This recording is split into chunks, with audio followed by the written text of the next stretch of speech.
Hi everybody and welcome back to Geektube Central and our Game of Thrones Season 6 reviews, with this episode being Episode 4, Book of the Stranger. Now, holy cow, there was a ton of stuff going on, in particular the Stark scenes at Castle Black and obviously the Targaryen scenes in Vaes Dothrak, and I think this is the gear up episode. I think we're setting a lot of different pieces on the chessboard, so to speak. We've also got, in between that, we've got a shock death from Osha. Maybe it's not so much a shock death.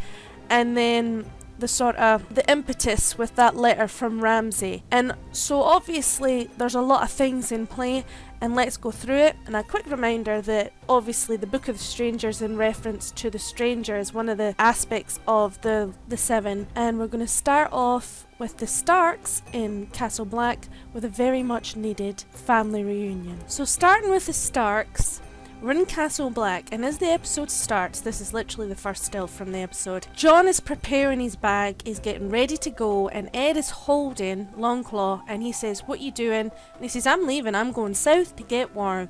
And Ed's trying his best to say, you pledged your life to the Night's Watch, you're supposed to stay. And Jon's getting ready to get into this tirade to say, "No, I've had enough," when the horn blows to show that someone's coming. Cuts to the front gates being open, and the first face you see is Sansa. Now, I found it really quite inspired that it's actually Sansa's face first, considering she's not in the middle. And Brienne looks super proud to be bringing in Sansa, as if to say that she's at least upheld that part to take care of Catelyn's children. And you see Tormund, and he just looks at her like she's the most probably strange and otherworldly thing he's ever seen, but you can tell there's thirst there. And Sansa gets off her horse, and as she slowly turns round, Jon gets sight of her and he comes out. And in particular, obviously, it's shocking and he's so happy to see her. You see him wearing Stark armour, just like his dad did, and I think that's nice to notice, just to show you that he's definitely cut off those shackles of being a brother. And they're standing there for a second, and you're like, what's going to happen next? And Sansa just jumps right into his arms, and it's the culmination of everything we've been waiting for, just finally to get some happiness with these Starks. I have to admit, I cried a little, but it was worth it. It was a reunion we all needed to see, and you can see that Sansa and Jon, they're sharing, she's having some soup, warming herself up, she's wearing the cloak with the furs that are very much Stark clothes, and they're talking about how they should never have left Winterfell, and it makes you think about the fact that there wasn't much interaction between them in the pilot, but neither here nor there. She confronts him, and this is a different kind of Sansa. She's much stronger for going through all this crap over the last couple of years, and she says to him, "We've got to take back the North, we've got to take back our home, got to get rid of the Boltons or we'll never be safe." And Jon's just saying, "No, I can't do it, I've just not got it in me anymore, I've had enough of fighting." And whereas he did do all that fighting for the Night's Watch and protecting his brothers, at the time it was the right decision, but also you're kind of hoping that he realises in himself, yes, you fought for that, and he says, "I fought and I lost," just like echoing the words that Alistair Thorne gave the previous week when he executed him. But in this case, I think deep down, and with Sansa encouraging him, this is the fight that he should be undertaking, because this is the fight that he would have took without question if he had never been a brother, and now he has to start thinking like a Stark. This next scene basically just covers Sir Davos questioning Melisandre and her loyalties, and obviously the wee bit more friendliness between them. She states that she's going to do whatever Jon Snow wants, she'll follow him because he's the Princess Promise, and quite rightly Sir Davos questions that because obviously she thought Stannis was. And the next part, he's basically inquiring, what happened, where's Princess Shireen, and she basically balks and doesn't tell him anything, and Brienne comes in and says that she knows what happened. Just when you think she's going to spill the beans on Shireen, she doesn't. She just says, "I found Stannis, he admitted he killed Renly, and for that I executed him because of what he did using blood magic." And obviously she pointedly looks at Melisandre and she says, when Sir Dav tells her, "That's all in the past," and she says, "Yeah, it is, but I won't forget and I won't forgive," meaning at any time if you piss her off and if she has needs to, she's going to turn her beautiful sword Oathkeeper on them. Now this next section with them, they're at the dinner table and they're eating, and the food isn't great as Sansa is finding out, but there's a bit bit where Tormund is eating and he is looking at her whilst he's eating, and I'm telling you, if filthy thoughts can be transmuted from the brain to the eyes to another person, that is what you're looking at right there. God forgive me, Brienne doesn't know what's going to hit her if she ever finds out that he fancies her. Unfortunately for her, she's just so taken aback by him staring at her, she probably just thinks he's looking at her because she looks ugly for a female, and that's obviously furthest from the truth, for Tormund anyway. And it comes that in between this, there's a letter arrived, and it's from Ramsay, and it's known as the pink letter in the books due to the fact that the seal is pink wax, but I'll read it out. To the traitor and bastard Jon Snow, you allowed thousands of wildlings past the wall. You have betrayed your own kind. You have betrayed the North. Winterfell is mine, bastard. Come and see. Your brother Rickon is in my dungeon. His direwolf skin is on my floor. Come and see. And you're like, oh, you bastard, because this actually makes Jon stop in his tracks, because he's like, oh, I was obviously there talking about where their brother is and they're finding out. I want my bride back, send her to me, and I will not trouble you or your wildling lovers. Keep her from me, and I will ride north and slaughter every wildling man, woman and babe living under your protection. You will watch as I skin them living. You will watch as my soldiers take turns raping your sister. You will watch as my dogs devour your wildling little brother. Then I will spoon your eyes from their sockets and let my dogs do the rest. Come and see. Ramsay Bolton, Lord of Winterfell and Warden in the North. Now this really sticks in Jon's craw. He actually is so, you can tell he's incensed, but he's also at the same time thinking, maybe this isn't true, maybe he doesn't have Rickon. And Sansa reaches across, grabs his hand, and it's like, with this touch he's saying, you know it's true, we have to go and save them both, Winterfell and our brother. And he just looks at her and nods. Now this is it. This is Bastard Ball 300 AC. Now this is the actual year that they think it is about, 300 AC, basically 3 years after the whole start of the show of when King Robert came to Winterfell. Now this is a showdown we all want to see, but I don't think we're going to see it next episode. I think at the very least we're going to see him crew more people to his cause, and I think that's what causes them to go to Riverrun to get more soldiers from the Tullys. So we return to the Vale of Arryn, and rather than be at the area that we're used to, we're actually in a place called Runestone, and that's where Jon Royce, who's now taken up the mantle of basically teaching and getting Robin Arryn ready to be a proper lord, and you see him trying to shoot an arrow and he's basically useless. But the reason why it's such an important scene is it's the first time we get to see Littlefinger in a long time. And thankfully, we don't get to see too much of the crappy Robin Arryn doing shooting. Littlefinger shows up and he brings a gift. Now, Robin Arryn is just totally enthralled by this gift. I've been wondering what the hell has Littlefinger been doing since he was in King's Landing last series after he dropped Sansa off at Winterfell, and we know how that happened. And Jon Royce quite rightly said, you said you were going to take Sansa to the Fingers, and instead we hear that she's been taken to Winterfell and married to Ramsay Bolton.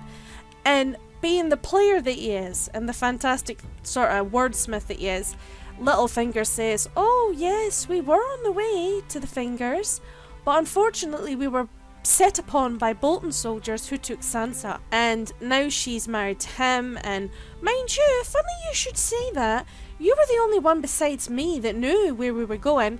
And Robin Arryn, who at this point we've always known he was a bit of a psychopath, and it's not going to change just because he's been under someone else's tutelage, he says, oh, should we throw him down the moon door? Because that's the whole point of Robin Arryn's character. If he doesn't get his own way, he throws a fit. If he can't throw them down the moon door, he basically, you know, he would lop off heads over the tiniest of slights. And in a good parlay of changing it round, Littlefinger says, oh well, we wouldn't want to, you know, punish Jon Royce if really it's just one little mistake. We can forgive him.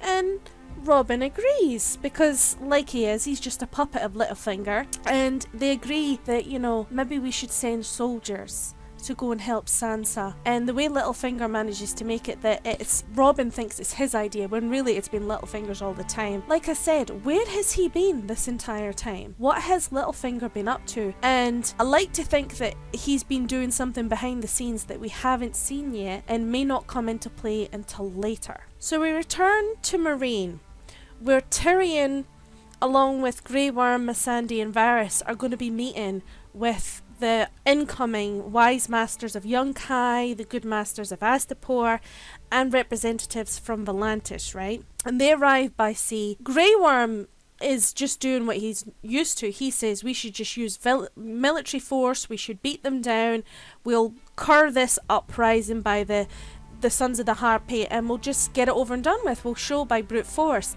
But Tyrion explains that, I have to do this because at the end of the day, violence isn't going to solve anything. And it just made me think of that expression, you lure more flies with honey than vinegar. And in his way, he tries to be, I can empathise with a slave. And Missandei quite rightly says, you were like a slave for a few days. That doesn't mean anything. But Tyrion can learn a lot and try and manoeuvre a lot in a small amount of time, and I just think that they're a bit closed off and he's trying to be more forward thinking. The emissaries that come, one of them was the slave master that Tyrion had, and I'm not really good at pronouncing the name, and he has them in the chambers, and what's funny is they quite rightly say, you've moved up pretty quick for someone that was a slave, and now you're basically the de facto ruler of Meereen, and they're basically trying to put him down. And obviously the fact that he was a slave for a small time doesn't help, but also the fact that he's a dwarf and they just don't see him as a threat, and obviously they've came to entertain it,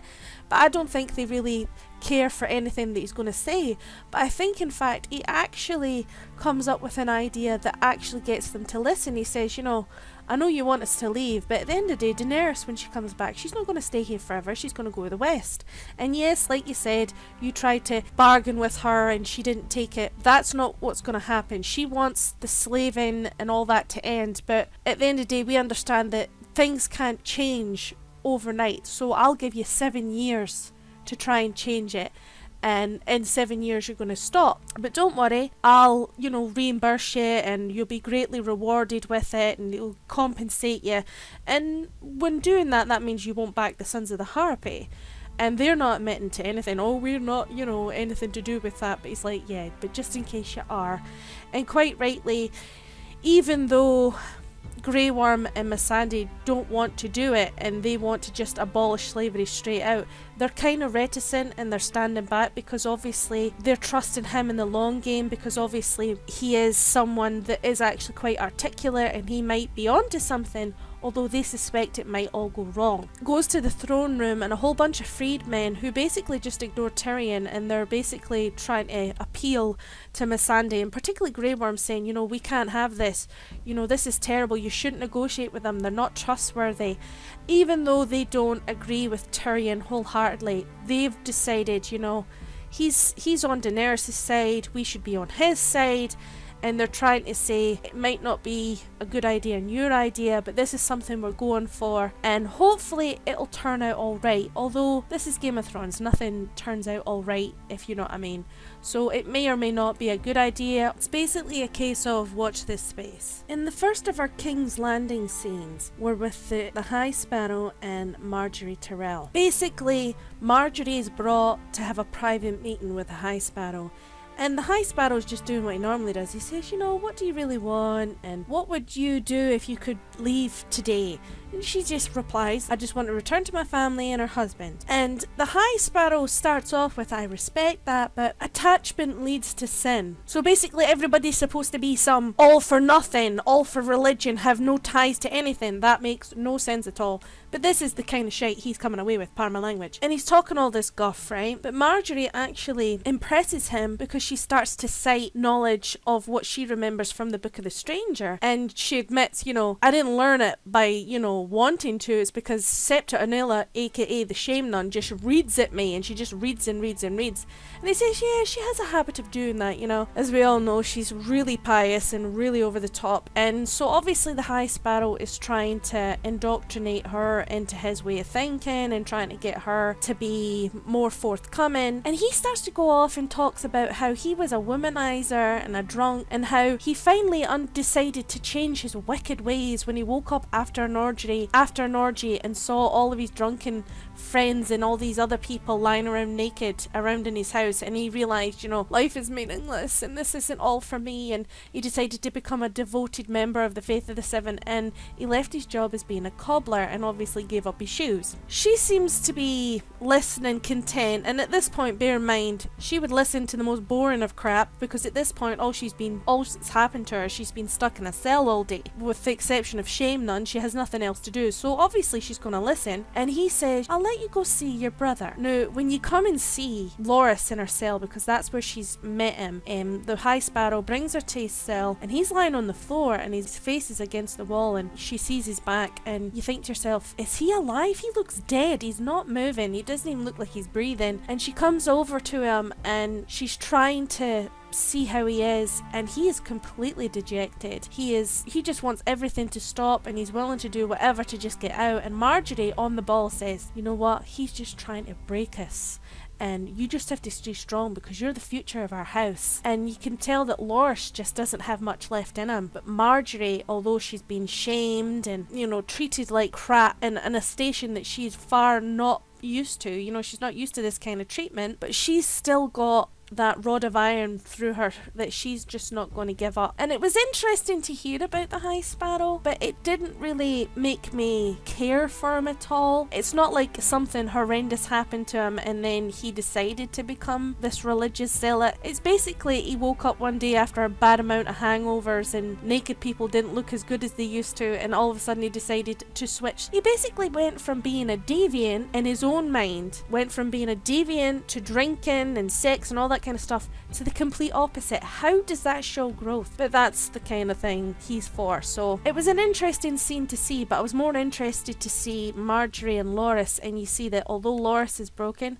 Marjorie is still very much Marjorie. But I will say, I do think the High Sparrow is a hypocrite, and I think he's more likely to be the biggest sinner wrapped up in this whole saint sort of thing. But he's a religious zealot, and we know that they never end well. So these next scenes in the Red Keep, it's basically Cersei Lannister walks in on Grandmaster Pycelle advising King Tommen, right? And he's a slippery little weasel, but he's also, I think, fearful of the High Sparrow and the Faith Militant, because he is not without sin himself, so he's kind of like, let's just not cause any waves or anything like that. But she quickly gets him out of the way, and that's when Tommen's kind of like, oh, let's just not antagonize the High Sparrow, and I've been talking to him and everything, and I just want to make sure that Marjorie isn't hurting it. And he quite rightly says, I know you don't really like Marjorie, but she's quite smart in answering, and she says, it doesn't matter if I like her or not, it's a moot point. She's a queen, and there's a certain amount of love and respect that kings are supposed to have and queens are supposed to have in society. And the High Sparrow and the Militant, they don't care for anything like that. And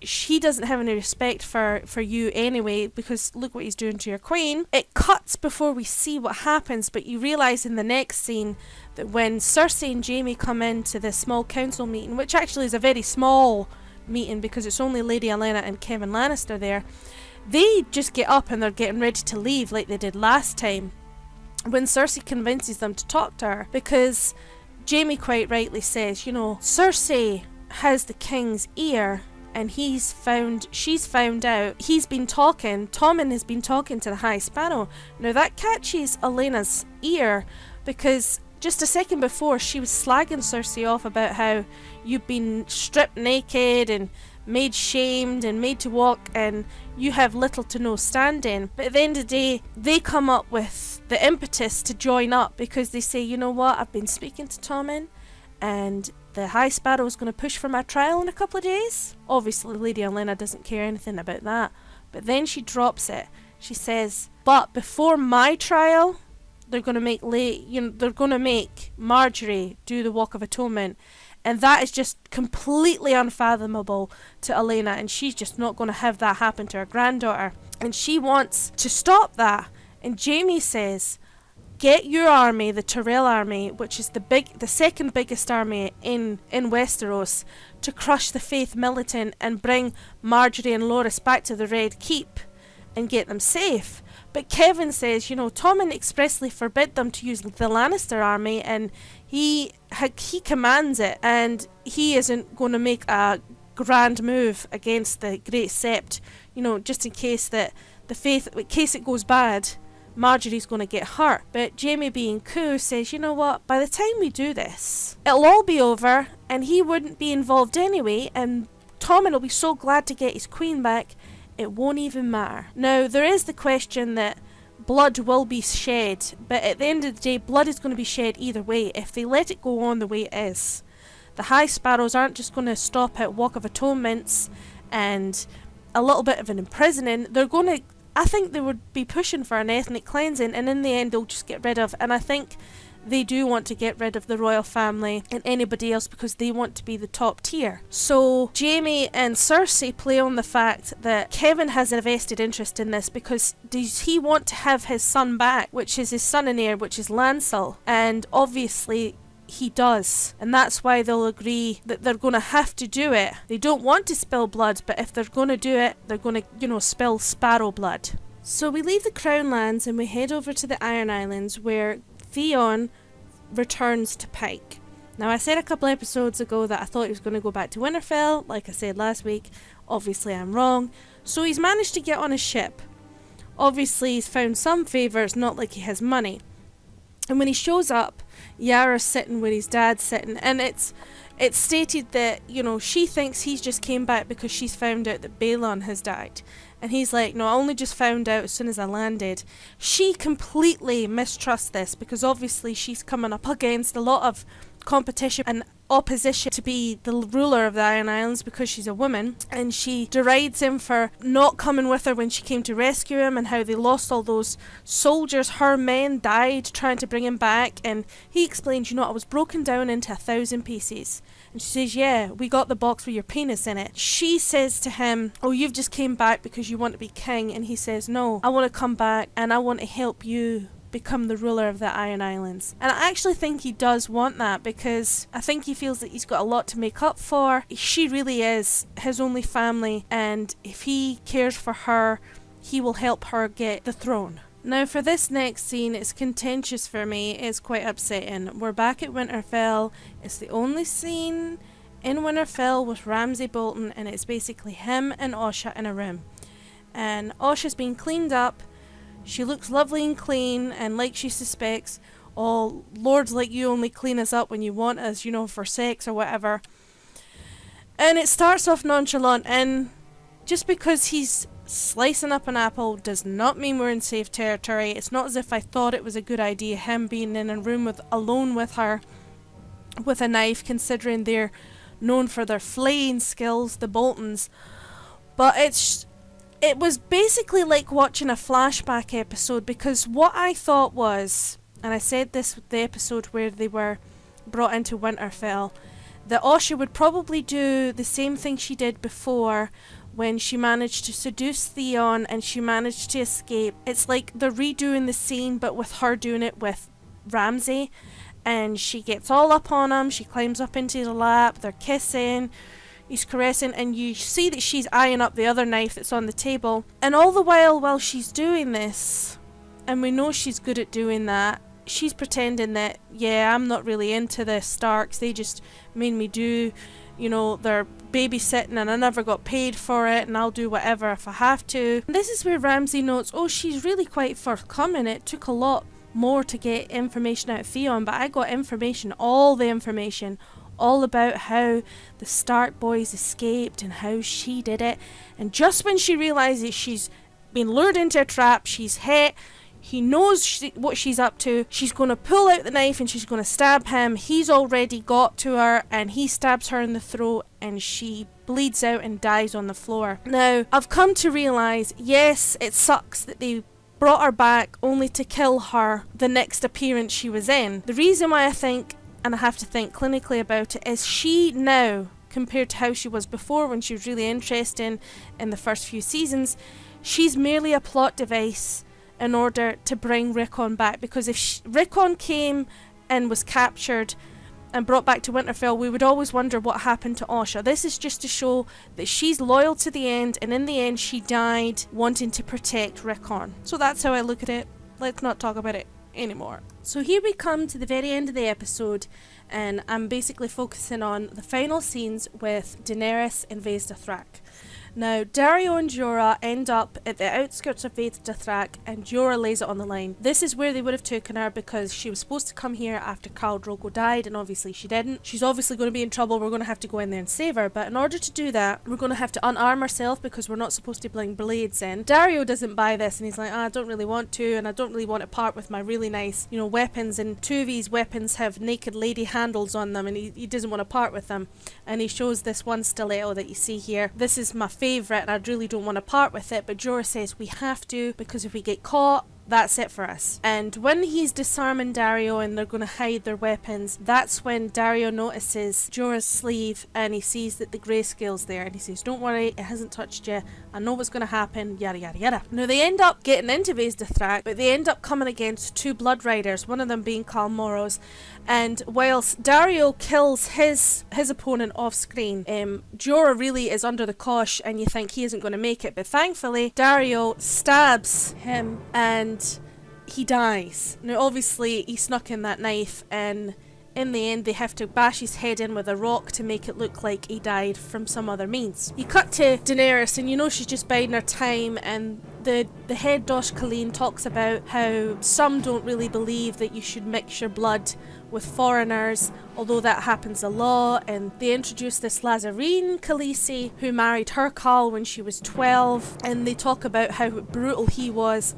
and Daenerys has just had enough of this shit and she leaves with the Lazarene Khaleesi, or Khaleen, but they're no sooner, they're set upon and they have a knife to the lassie's throat, and Daenerys is like, don't do anything, we're going to get caught, listen to me, I have a plan. And she actually gets the girl on her side. Now it cuts to this meeting. Now this is the meeting that they've been talking about for the last couple of weeks, that she's going to come up against the Khals when they're all together and they're going to decide her fate. And when they bring her in, Khal Moro's quite, emphatic. She's going to be a Dosh Khaleen, or Dosh Khaleen as he says. But she listens to them, and a few of them are like, oh, she's puny, we should sell her off to the wise masters for horses. Another says, oh, I'd like my own Khaleesi. And she pipes up and says, I'm not having any of that, what about me? Now bear in mind, the last time she was here with Khal Drogo, and you can actually see, even though it's quite a dire circumstance, she's thinking about the last time she's there, and she's reminiscing, and she's completely unfazed by these Khals. And she talks about how she was gonna, this is where they prophesized the stallion that mounts the world, her son Rhaego was gonna be, and Khal Moro throws shit at her, says, well, you trusted the sorceress and she died, she killed your son,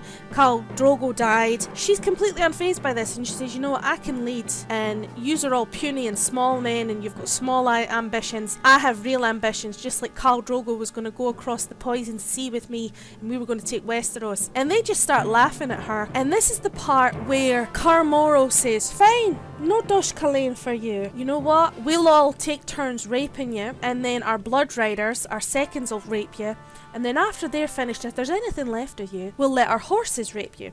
Now, she's completely unfazed by this, and actually I was myself completely unfazed, because it just reminded me of that first episode when our brother Viserys says to her, when she says, I don't want to marry him, I just want to go home, and he says, oh, we will go home, but we need an army, and I would let his whole tribe fuck you, him and his horses too, if it meant that we could get the army and we could go home. So obviously she's been threatened with this shit before, she's dealt with a lot, but she's persevered. And she says, and I love this, she says, when I am the one that can lead these people, and he says, you know what, we're not going to serve you, do you think we'd serve you? And she says, no, you will not serve, you will die. And she just starts chucking the braziers. Now, just before I continue on, people are going, how the hell did it manage to go up in fire so quick? First off, those braziers are filled with oil, right? In that very dry, arid, it's wicker and wood, and it's dry and acrid, and that's the reason why I think, set a fire really quick. Some people are like, well, did somebody go around, was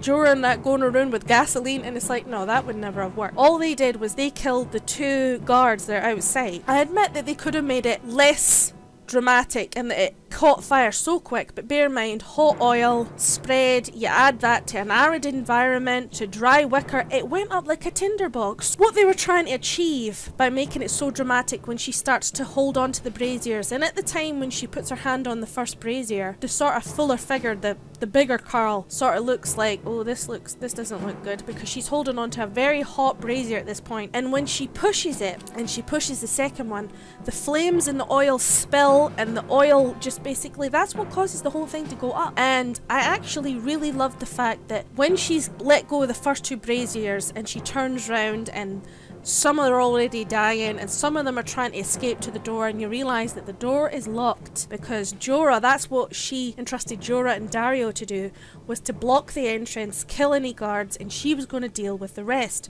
Now, you could tell that Daario was sceptical of this whole idea, but Jorah didn't bat an eyelid. He knew where she was coming from. He trusted her because he's seen what she's made of. So the building is on fire, and when she turns to throw the last brazier towards Khal Moro, you actually see her shoulders on fire from where the flames are, and I really love this. And when she knocks over and he screams, and that's the end of that, they die. The whole building is on fire, and all of the Dothraki are basically converging around this burning building, and they watch as the doors collapse in on themselves because obviously they're burnt off their hinges. And here Daenerys walks out alive and unburnt by the flames, and obviously all the Khals that were in there, and I counted 7 with 8 blood riders, everybody sees that there's something about her, and everybody, all of the Dothraki that have converged around the building, the burning building, all start to bow down, and they bow down completely to the ground, head to the ground, and it's a complete sublimation, you know, that they are giving themselves up, and they're basically showing that they bow down to her power and that she is this powerful being. And it's of my opinion that they look at her as possibly the Khal of Khals, because remember, Rhaegal was supposed to be the one that was to reunite all the Khalasars under one big massive Khalasar, and she managed to do that on her own. And she comes out and she looks completely transplendent, and she could be a little more smoky, but we'll let that go. And she's completely with power, and she managed to do this all by herself, and it's something innately in her that she managed to do. And Daario and Jorah bow down. Now, they both bow down in the regular way that Jorah does, in the Western way, and he just keeps his eyes on her. He can't keep his eyes off her. He recognises her power. But Daario, who at this point, even though he's heard all the stories, I don't think he fully believed it, because he was always a bit flippant with, and always kind of not as respectful as he could be, because he was too busy flirting with her, and he knew that he could get into bed with her because she was attracted to him. But he bows his head down, and he is completely in awe of her, and you actually see his lips moving. He's actually praying, and he's Tyroshi or Tyroshi, and he's obviously praying, and I don't know which religion he prays to, but whatever god he prays to, he's definitely praying to them now. And she looks resplendent, like I said, and all the Khalasar knew. Early in the episode, Jorah says that he estimated there was about 100,000 Dothraki there, and you see the entire mass of people all just start to bow down. And I believe that although her son was supposed to be the Khal of Khals, the stallion that mount the world, she manages to do that. So even though it was fated that it was her son, and obviously it turned out that that didn't happen, she managed to do that. And that is something special in her, and special to the Targaryens, obviously, with that, the whole being dragon and fire is blood and fire can't kill a dragon. Now, we obviously know that that's not true for all Targaryens, because Viserys wasn't. He was a weak-willed, not very strong, and he didn't have that inner umph, you know, that special part in him. But this obviously makes me think about how the original Targaryens, Aegon, Rhaenys and Visenya, how they managed to conquer the whole of Westeros themselves with their 3 dragons, and they did get help from their troops as well. But I believe that she is the first time in the longest time since Aegon's conquered Westeros that there's been this kind of power. I will say this, some people are going, but why is they bringing back this whole burning thing, and she survived it, she's done it once before, and it doesn't mean that she should be flame retardant and all that all the time. But remember, this is only adapted from the books. you have to kind of go with it. And actually, I like this change. I like that she used this power that only she seems to have, and she's exerted it to her advantage, and she's going to reunite all these Khalasars, and she's going to do something better than just go around raping and pillaging. Yeah, bear in mind the fact that in the actual first episode, she walks into a very hot bath to the point that it should burn her skin, or at least scald her. It didn't. She picked up the dragon egg that she put on the hot brazier because she wanted to see what it was like putting it under fire, and she picked it up, and with one of her handmaidens took her hand away and took the egg from her. She got burnt, but Daenerys didn't. This is a theme that has been shown before. She's impervious to harm from fire because she has fire in her blood. Fire doesn't hurt fire, so I'm fine with that. So overall, this was a damn good episode, okay? 2 main points that will always be the highlight when we look back at this in years to come was Sansa and Jon reunited with his sister. Now, of course, as many know, and I did point out earlier, that they didn't actually interact in the first few episodes of the show, but we also know that a lot of things happened before the actual show started, so obviously they did have a relationship, and it was a stark reunion that we needed. And actually there was a lot of reunions in this episode. Jon and Sansa, there was Theon and Yara, they were reunited, and Loras was finally reunited with his sister Marjorie, so it actually was a recurring theme. The whole Book of the Stranger thing, obviously it was mentioned in the Marjorie scenes that she'd been hearing a lot and remembered a lot from the Book of the Stranger, and the Stranger is the aspect of the seventh that regards to death, and we did have deaths. We had the death of Osha, the wildling, and we had all those deaths of the Khals. Now, like I said, Osha's death in my mind is a plot device. As sad as it was to see her die, at least it tied up her storyline, and we know what happened to her and that she did protect Rickon to the last. And then you have the fact that Daenerys has done something that is completely against what is known in the Dothraki world, in that part of the world.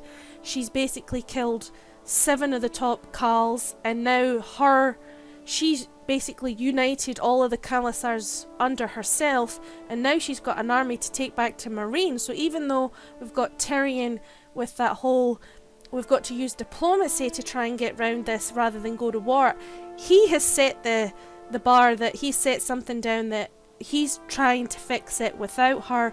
But when she shows up, if that doesn't work, she's got a shitload of Dothraki, and Dothraki screamers are really ferocious warriors, and they will fight to the death for their leader.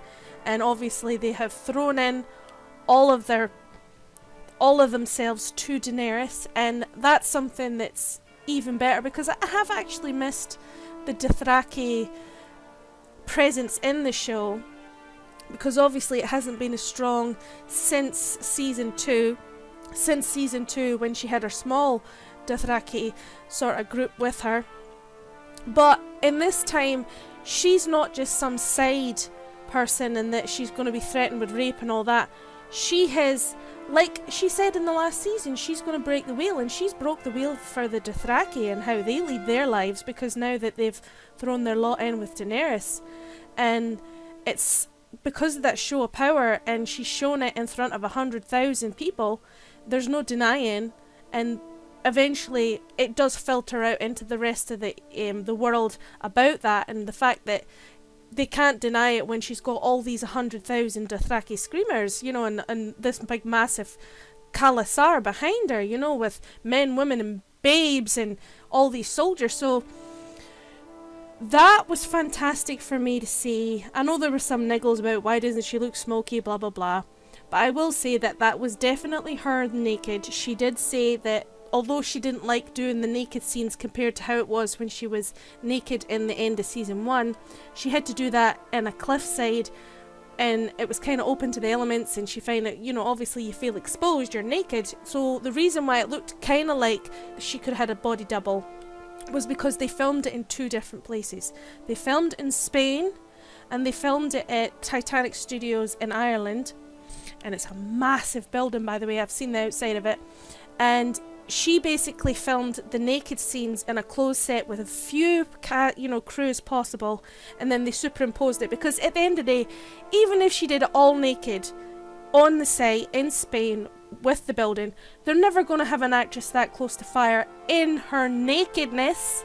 She would have burned her ass off. She could have been seriously hurt by that, so it made sense. And anyway, when you seen her walking out, the shape from her body, from when she walks through the door from a distance, you could tell it was her. It's just that obviously they had to refract light and make it look like she was right next to it, and obviously she couldn't be for health and safety reasons, but it was definitely her. And I know a lot of other people that like the show and talk about it and review things on YouTube, they've been going on and on about why hasn't she been naked. It's not necessary for the plot, but in this case it was. So I'm fine with it. All power to you, Emilia Clarke. I really enjoyed it. So overall, I would say the episode was a 9 out of 10 for me. I give that a little bit of wiggle room because there's so much more to come. And actually, if you look at what's happened in the first 4 episodes, it's basically set up a lot of stuff. Jon being brought back and him going to be fighting for the Stark cause.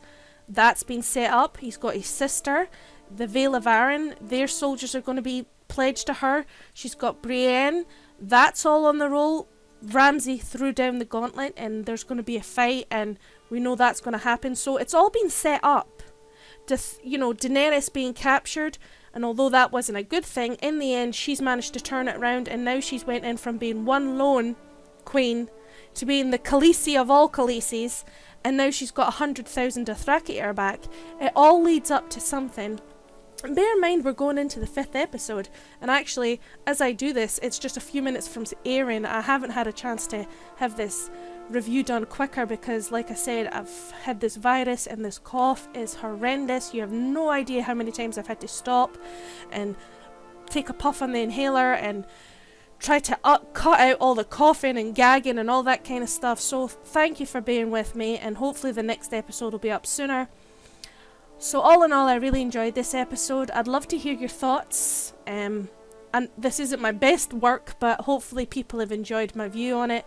So I really hope you enjoyed this review. Like I said, like, comment, subscribe.